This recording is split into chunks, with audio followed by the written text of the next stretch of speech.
हालात के पीछे चलना हुसैनियत नहीं, मजमे को देखना भी हुसैनियत, कसरत को देखना भी हुसैनियत। कसरत है जी इधर, इधर मजमा ज्यादा है, इधर व्यूवर ज्यादा हैं, इधर व्यूज ज्यादा हैं, ये हुसैनियत।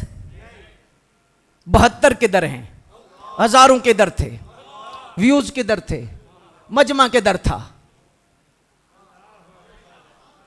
बहुत बड़ा वसवसा में मिलता है जी, फलां शख्सियत के व्यूज ज्यादा हैं, लाखों की तादाद में उसका क्लिप जाता है। एक नौजवान कहने लगा, देखिए जी हजरत, फलां जो स्कॉलर है क्लिप चढ़ाता है तो पूरी दुनिया में लाखों से देखने वाले होते हैं, लाखों सुनने वाले होते हैं। मैंने कहा क्या ये हक की दलील है? ये हक की दलील है? मैंने कहा जेहलम के दरिया में रुड़ने की जरूरत नहीं, हुसैन का पैगाम है कसरत ना देख 72 देख।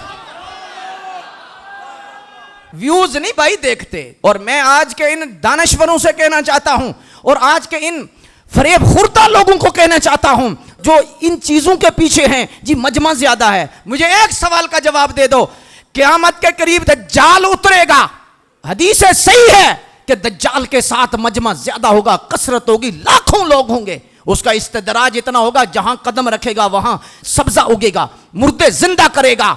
इमाम महदी के साथ हजरत ईसा अलैहिस्सलाम के साथ बंदे थोड़े होंगे, किल्लत होगी, कसरत दज्जाल के साथ होगी। मैं पूछता हूं तुम्हारी सोच तो आज ये तुम बना रहे हो कि तुम तो उस वक्त भी दज्जाल के पीछे चले जाओगे कि इधर तो व्यूज ज्यादा हैं, इधर तो बंदे ज्यादा हैं, इधर तो ये हो रहा है, इधर तो ये हो रहा है।